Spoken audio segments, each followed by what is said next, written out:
सच्चिदानंद भगवान की जय। प्रार्थना करें हमने कलयुग रूपी ज्वर से ग्रस्त होके सब मटिया मेट कर दिया। घर में प्रसूति होती थी, घर में बच्चों का जन्म होता था। विवाह के समय माताएं गारी गाती थी। विवाह में बेगारी पुड़ी से भी, मिठाई से भी अच्छी वो माताओं बहनों की गालियां लगती थी। लोग बड़े प्रेम से भोजन के साथ गालियां खाते थे और खूब भोजन करते थे प्रेम से। हमने उन गालियों को, उन बातों को सब भुला दिया। बड़े बड़े डिग्गी लगा के धिचिक धिचिक धिचिक धिचिक करवा दिया। इससे बड़ा नुकसान किया है संस्कृति का। हर चीज बदल दी और उसका परिणाम ये हो रहा है कि हमें मंकी ब्रांड संतान हो रही है। मंकी ब्रांड भी नया बना है, मंकी ब्रांड।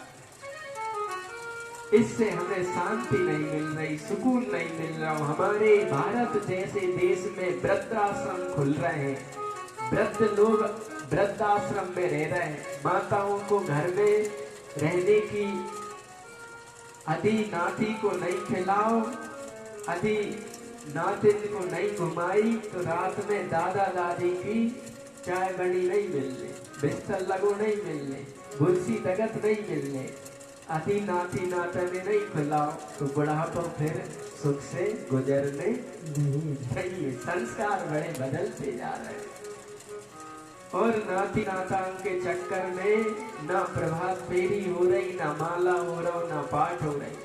जबकि जवानी में सोचते थे कि अबे भजन करके क्या करने, फिर करेंगे बुढ़ापे में। और बुढ़ापा आओ तो लल्ला लादे फिर रहे। मोड़ा मोड़ी सालीग्राम, अब पूजा किसकी करूं? पैसा मेरा परमेश्वर, पत्नी मेरी गुरु। और मोड़ा मोड़ी सालीग्राम, अब पूजा किसकी करूं? उनकी सेवा पूजा में जीवन हाथ से जावे रे मन, बेगा परखो बेगा परखो रे मन, श्याम निरखो। भगवान राघवेंद्र सरकार के बहुत अच्छे बारात के और सारे आनंदमय विवाह के दिन बीत गए। कहाँ ऐसा विवाह, ऐसा सुख, ऐसी सुविधा, और कहाँ राम राज्य होना है और कहाँ राम वनवास की व्यवस्था हो रही है। भगवान ने कोई फर्क नहीं पड़ता। जनकपुरी में सम्मान मिल रहा है, उससे भगवान राम प्रभावित नहीं है। और जंगल में कुछ व्यवस्था नहीं मिल रही, नीचे घास फूस बिछा के लेटने पड़ रहा हो। और 56 भोग तो क्या अन्न ही नहीं मिल रहा हो, फलों में ही जीवन गुजारना पड़ रहा है। तो राम जी करम ठोक के रोते नहीं है कि हाय करम फूट गई, हमारे करम फूट गए, कितने हम सुखी थे, कितने दुखी हो गए। भगवान राम आते हैं अयोध्या में, बड़ा ही सत्कार, बड़े ही सम्मान, बड़ी ही सजावट, बड़ा ही उत्सव चल रहा है। माता कौशल्या रात भर सोई नहीं है। भगवान चतुर्भुजी नाथ विष्णु जी के सामने विष्णु सहस्त्र नाम का पाठ कर रही है माता कौशल्या के बर वधू, मेरे घर में 4-4 बहुएं आ रही है, मेरे 4-4 बेटों की 4-4 बहुएं, लक्ष्मी जैसी बहुएं मेरे घरे आएंगी।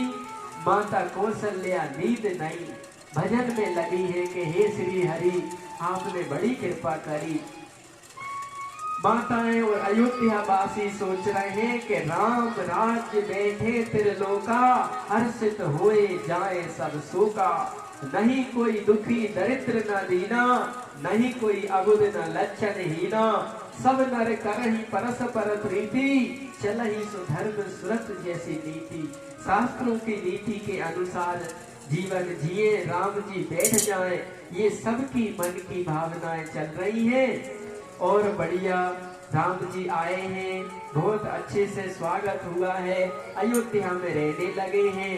परंतु देवताओं ने सोचा कि नए विवाह के साथ तो नया राम राज्य पद हो गया, तो फिर कैसे मर्यादा बनेगी, कैसे दुष्टों का दमन होगा। और बिना तपस्या त्याग के जीवन में निखार आता नहीं है। ये बात भगवान लोगों को कैसे सिखाएंगे। इसलिए मंत्रा नाम की दासी जो कि कैकेयी माँ को जिसने पाला पोषा बड़ा किया, वो भगवान के विवाह के उत्सव में अयोध्या आई और आकर के उसने देखा कि मेरा भरत चरणों में रहेगा, मेरी बेटी, मेरी कैकेयी का लड़का और वो चाकर बने, और ये राम, कौशल्या के राम, ये राज्य सिंहासन पे बैठे, मैं ऐसा नहीं होने दूंगी। कैकेयी को मैंने पाला पोसा है और मेरी कैकेयी का मेरा भरत, मेरा घोड़ा राजा बन जाए। यही बेमनस्ता जीवन बिगाड़ती है। माताएं बहनें, अपने मन में जरा विचार करो, जब तुम्हारे घर ननद का बेटा आता है और तुम्हारा बेटा तुम्हारे पास में होता है और तुम्हारे हाथ में कुछ मीठा है, तुम्हारे हाथ में दूध है, तो मलाई किसके गिलास में डालती है? सोचो, मलाई किसे, प्रसाद किसे, मिष्ठान किसे, सुविधा किसे, सेवा किसे, प्रेम किसे करते हैं हम? ये देरानी का, इसको ऐसा ही दूध पानी मिला के दे दो, ये मेरा लाडला लाल है, इसे तो मलाई है। ये बेमनस्ता, ये बुराई ही घर को तोड़ डालती है। जब हम ननद, देरानी, जेठानी के प्रति उदारता और अपने बेटों के साथ अपने साथ इंसाफ नहीं करेंगे, तब तक अयोध्या जैसा राज्य भी संपन्नता सुख से चल नहीं पाएगा। ये राम कथा हमें सिखा रही है। कृष्ण कथा में क्या हुआ? माम का पांडवश्चैव किम कुर्वत संजय, धर्म क्षेत्रे कुरुक्षेत्रे समवेता युयुत्सवा, माम का पांडवश्चैव किम कुर्वत संजय। अरे संजय बताओ, मेरे पुत्र दुर्योधन ने कुरुक्षेत्र में क्या किया और पांडु पुत्रों ने क्या किया? यहीं से लड़ाई की महाभारत की शुरू हो गई। और घर में ये भाव बना लेते कि भैया मेरे को बाद में, पहले उनको, जिनके पिताजी नहीं है, जिनका कोई नहीं है, पहले उनको, फिर बाद में मेरे कौरवों को। ये भाव होता तो मरने के बाद स्वर्ग में जाने की जरूरत नहीं पड़ती, घर ही स्वर्ग बन जाता। और घर स्वर्ग बन जाता, ये बात माताओं बहनों के हाथ में है, क्योंकि स्वर्ग में जो लक्ष्मी है वो लक्ष्मी माताओं बहनों में भी आ सकती है। यदि माताएं अच्छे ग्रंथ पढ़े, अच्छे सत्संग सुने, अच्छे मंत्रों का जाप, अच्छी किताबों का विष्णु सहस्त्र नाम, शिव सहस्त्र नाम, शिव चालीसा, दुर्गा चालीसा, विष्णु चालीसा, स्तुति, प्रार्थना, पंचोपचार से पूजन, भगवान से स्नेह और सेवा सारे कुटुंब परिवार की कर दे, तो मरने के बाद स्वर्ग तो नहीं देखा पर घर में स्वर्ग हो जाएगा। ऐसी लक्ष्मी माताएं जहां होती हैं वो धन्यवाद की, प्रणाम की बात है। हमारे गुरु महाराज एक घटित घटना सुनाते थे। एक बेटी बहू बनी बाद में, उसने जीवन में जब से होश संवारा, संतों की किताबें पढ़ना, मंदिर जाकर पंचोपचार से भगवान का पूजन करना और घर पे आके भगवान को स्नान करवा के होम लगाना और घर वालों की जो सेवा, माता पिता की व्यवस्था है वो करना। ऐसा करते करते वो बहन शादी के लायक हो गई और उसका विवाह हो गया। विवाह करके जब वो अपने ससुराल में गई तो उसने देखा कि मेरी सासू माँ बड़ी ही क्रूर स्वभाव की है। मेरी सासू माँ ने अपनी सासू माँ को एक बेलान की फटी टूटी खाट दे रखी है, फटे पुराने कंबल कथरी दे रखी है और कुछ ठीकरे वहां पे ढगेल लगा है। उन ठीकरों में बची खुची नेचे की कंकड़ वाली दाल चावल और बड़ी कच्ची रोटी दे रखी है। बहू ने जाके देखा कि सासू माँ घर को स्वर्ग नहीं नरक बना रही है। मैं कैसे करूं कि या घर में प्रेम बांटना आ जाए, या घर में सेवा बांटना आ जाए, या घर में सुख बांटना आ जाए, मैं क्या करूं? जो लोग मंदिर जाते हैं उनमें भगवान की विशेष कृपा, भगवान की विशेष सद्बुद्धि, विशेष सत्प्रेरणा आती है। बाहर से वो वैसे ही दिखते हैं पर उनके अंदर जो रासायनिक चेंजिंग होती है उनके अंदर जो सुसुप्त भाव, सुसुप्त प्रेम, सुसुप्त श्रद्धा, सुसुप्त भक्ति, सुसुप्त दान की शक्तियां विकसित होती है भगवान को प्रेम करने से, भगवान को जल चढ़ाने से, भगवान को प्रसाद चढ़ाने से, होम लगाने से, आरती करने से जो देने की भावना है वो जग जाती है। प्रेम सब में है, श्रद्धा सब में है, भक्ति सब में है, पर मंदिर जाए बिना और उनकी सेवा पूजा किए बिना वो जगता नहीं है। जगाने के लिए कुछ तो करना पड़ेगा, बीज बोना है तो खेती में कुछ तो करना पड़ेगा। ये जो मंदिर जाते हैं, ये जो जल चढ़ाते हैं, ये जो घंटी बजाते हैं, ये जो आरती उतारते हैं, ये छोटा काम नहीं है। दुनिया के देशों में आगी लगी है, एक दूसरे की जान के दुश्मन पड़े हैं, निर्दोष लोगों पे बमबारी गोलीबारी करके मार रहे हैं। क्यों लड़ रहे मार रहे हैं? इसलिए लड़ रहे मार रहे मर रहे हैं, आतंकवादी बन रहे हैं कि इन्हें प्रेम को विकसित कैसे करें, श्रद्धा विकसित कैसे हो, भक्ति भाव प्रेम कैसे बढ़े, इन्हें ये सिखाया ही नहीं गया। इसलिए वो मारने मरने, बम फेंकने, गोली चलाने, आतंकवादी बनने तैयार हैं। पर धन्य है हमारे संत महापुरुष जिन्होंने शिव जी के शिवालय बना दिए कि गांव के लोग आओ और जल चढ़ाओ। शिव जी के सिर पे गंगा जी बैठी है, थोड़ी सी टेढ़ी कर दें तो छपरिया मपरिया सब बह जाएगी। इतनी तेज है कि धरती प्रेशर नहीं सह सकती गंगा मैया का। ऐसी गंगा जिनके सिर पे बैठी है, फिर भी एक लोटा जल प्रेम से जाके गांव के शिव जी को चढ़ा दे। क्या देने का भाव है। ऋषियों ने मूर्ति पूजा की जो व्यवस्था करी, मंदिर बना के समाज को जो दिशा दिया, वो वैज्ञानिक है, वो बड़ी प्रमाणित है। उसकी काट करना कोई साधारण बात नहीं, बुद्धू लोग ही कर सकते हैं।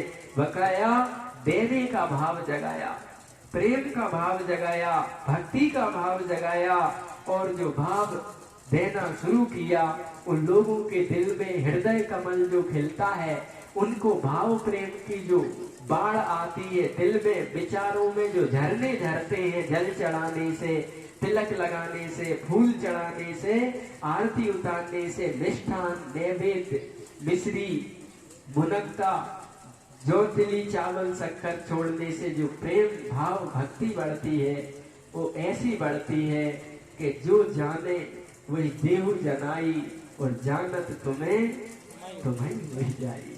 बड़ी वैज्ञानिकता है। वो बहन बचपन से ही पूजा पाठ मंदिर जाती करती थी। उसने सोचा कि मुझे इस घर को कैसे सुधारे। बैठ के माला कर रही थी, भजन कर रही थी। भगवान ने उसे प्रेरणा दी कि बोलोगी तो सबसे बुरी हो जाओगी, बोल के नहीं करके बताओ। माताएं यदि करके बता दे तो घर में बहुत कुछ सुधार हो जाए। अब करे नहीं और बोले तो वो के मैं भी रानी तू भी रानी, तो कौन भरेगा घर का पानी। ऐसी हालत ना हो पाए, और एक रेखा को छोटी करने के लिए बगल में एक बड़ी रेखा खींच दी जाए तो वो रेखा छोटी हो जाएगी। बड़ो पुल बना दो, छोटो पुल अपने आप तोड़ने नहीं है, बिठाने नहीं है, निंदा करने नहीं है कि जा पे नहीं निकलने। बड़ो पुल बनाओ, अच्छे से बनाओ, तो सारे वाहन उसी से निकल लगेंगे। उस बहू ने ऐसा ही किया। भोजन बना खा के वो सासू के पास बैठ गई और बैठ करके पैर दबाने लगी। तो इस सासू ने देखा कि ये वहां क्यों जा रही, मेरी बहू उसके पास बैठ रही, वो इसे कुछ पढ़ा सिखा ना दे। तो सासू कहने लगी, ए बहू, वहां का बैठी क्या कर रही मानो। बोले माता जी, मेरे पिताजी कहते थे कि बिटिया मायके के नियम ससुराल में नहीं चले, वहां के नियम तू बड़ी बूढ़न से पूछिए और जैसो वहां हो तो वैसो करिए। बहू का उत्तर सुना तो सासू का दिमाग आउट हुआ कि जा जाए भर देगी, और जैसो जाको हो रहा जब मेरी बहू मेरे साथ शुरू कर देगी। तो सासू ने कहा कि बेटी हमारी नियम बा नहीं बते, वो तो हमें बते सिखवेंगे। तो बोले मेरे पिता ने कहा है कि बड़े का सम्मान सेवा करके ज्ञान प्राप्त करोगे तो जीवन में पचेगो, बिना सेवा के ज्ञान पचता नहीं है। पैर दबा रही थी और पूछा माता जी आपको क्या तकलीफ है? बोले मेरी बहू मुंह से प्रेम से बोले, बस मुंह और कुछ नहीं चाहिए। सब बातें देखी और आकर के बहू जब काम करने लगी तो सास पूछती है माँ ने तुमसे क्या चुगली करी? तो बहू ने आड़ी टेढ़ी बातें ना लगा के कहा कि वो माता जी तो कह रही थी कि मेरी बहू मुंह से प्रेम से बोले, मुंह और कछु नहीं चाहिए। 2 टाइम देखती सो 1 टाइम दे, पर मुंह से प्रेम से मुस्कुरा के तो बोले। अच्छा, तो बोले कोई बात नहीं, तेरी क्या इच्छा है? बोले माता जी आप मुझे अनुमति दे दो तो मैं भोजन अपने हाथ से परोस दिया करूंगी और थाली मैं खुद मांज लूंगी। वे ठीक रहा, मजे नहीं है आड़े टेढ़े फूटे टेढ़े बेला कटोरों में देने की अपेक्षा आपकी तो ये सेवा मैं करने लगूं। बोले मोह कोई बुराई नहीं है, तू करे तो कर दे, मोह कछु नहीं। बहू ने सारे ठीकरा उठाए, उन्हें रवाना करे और बहू अपने हाथ से भोजन फुल्का ताजे गर्मा गर्म बना के सासू की सेवा करने लगी। एक दिन बहू रानी वहां बैठी और बतिया रही थी और कुछ खाट की व्यवस्था बना रही थी। सास ने देखा कि ये क्या कर रही, भाई बैठ जाती है भोजन बना खाते। ए बहू क्या कर रही है? बोले मैं सीख रही हूँ जा घर में बूढ़े बड़े को कैसे रखो जाते। अरे कोई बात नहीं, तू देख लिए कछु सुधर जाए तो सुधार दी। बहू वही काम करती और भाई सास का अट्रैक्शन होता था कि ये बहू ऐसो मेरे साथ ना करने लगे। एक दिन मेरे हाथ पांव चलेंगे नहीं और जब बहू के चलेंगे कहीं मेरे साथ ऐसा ना हो। बोले वो क्या कह रही थी तो उसे? बोले कह रही थी कि वो भले ही पुरानी खटिया दे पर मेरी खटिया थोड़ी बहुत अच्छी कर दे। यदि माता जी आपकी हो तो मैं उन माता जी की खटिया कल तंदुरुस्त कर दे। अरे बेटा तू से कौन ने मने करी? कर दिए कर दिए। दूसरे दिन बहू ने बढ़िया खाट बढ़िया कर दी। एक दिन बहू रानी सारी कथरी उठा उठा के झरा रही थी। सासू ने देख लिया, अरे क्या कर रही है? मैं देख रही इस घर के लोगों कैसे कपड़े धए जाते। अरे कछु नहीं, तू बापे ठेगरा चढ़ा दे, तू बापे कबर चढ़ा दे, तू कछु दिक्कत नहीं है। बहू ने बढ़िया बिस्तर माता जी का खटिया कर दी। ऐसी योजना बना के बहू ने काम किया कि जो बहू काम करती जिसमें हाथ डालती उसको सुधार के रख देती। उस माता जी का जीवन जो नरक बन रहा था उसने अपनी सेवा, अपने प्रेम, अपनी सामंजस्यता, अपनी दूरदर्शिता से उसके भोजन के पात्र, उसके पहनने के वस्त्र, उसके सोने के वस्त्र, उसके खाने के वस्त्र सब कुछ बदल दिया और ऐसी सेवा सामंजस्यता बनाई कि पति का दिल जीत लिया, सासू को हाथ में ले लिया और ससुर साहब तो बहू के हो ही गए कि मेरी बहू तो क्या मेरे करेजे को टुकड़ा। ऐसी बहू उसने पूरा घर संभाल लिया। ऐसी व्यवस्था सेवा की कि बहू ने सारा घर संभाल लिया और बहू रानी बन गई, बहू लक्ष्मी बन गई। सास भी बड़ाई करती है, ससुर भी बड़ाई करते हैं और पति तो कह रहे हैं धन्य हुए हम तुमको पाकर। ऐसी जीवन संगिनी कैसे बनी? पति आए तो हाथ में ठंडा पानी का गिलास और जग लगे मुस्कुराहट के साथ स्वागत करती है कि गांव में इते उते की टेंशन लाद के मेरे पति देव घर आ रहे, इनको शीतलता मिले, इनको सुकून मिले, इनको ठंडा जल मिले, इनको पंखा की हवा मिले। वो पति घर में आए तो दुख तकलीफ भूल जाए कि मेरी पत्नी प्रसन्नता से शीतल जल भरे मेरी राह देख रही है, घर टूटने से बच जाए। वे आ रहे हैं और ये रिमोट से तू भग जा, मैं तक धनाधन देखूंगी, तू भग मैं ढिशुम ढिशुम देखूंगी। पति आए बेचारे ओवर गर्मी में, उनने कहीं पानी दियो, बोले तुम्हारे नहीं है का, तुम्हें घर के पी लो ढिशुम। ऐसे घर मिट जाते। ऐसा भी बहू कर सकती है और बहू चाहे तो घर को सजाना संवारना। और कैसो देवता कैसी पूजा से मानेगा, करके घर को अपना बना सकती है। अरे धन रहे ना यौवन रहे, रहे गो गांव ना ठाव, बंधुओं जग में जस रहे गो, कर दो किसी के गांव। ना सदा सास रहेगी, ना सदा बहू रहेगी, ना सदा ननद रहेगी, ना सदा जेठानी रहेगी। थोड़े दिन की कहानी है, प्रेम बांट लो, सेवा बांट दो, सम्मान बांट दो, सहूलियत बांट दो। ये जवानी भी नहीं रहेगी और वो साथ भी नहीं रहेगा। कभी आप अपनी बहनों के साथ, भाइयों के साथ, माता और पिता के साथ रहती थी, आज ननद देरानी जेठानी के साथ रह रही। जैसा समय की धारा में वो परिवार बह गया, ऐसे ये भी बह जाएगा। ये बह जाए उसके पहले सबकी सेवा कर दो, सबको प्रेम कर दो। क्यों? पूरब के संस्कार हैं जो आज ननद देरानी जेठानी और सास ससुर बहू पति पत्नी बने। पूरबला प्रेम है भाई कनाई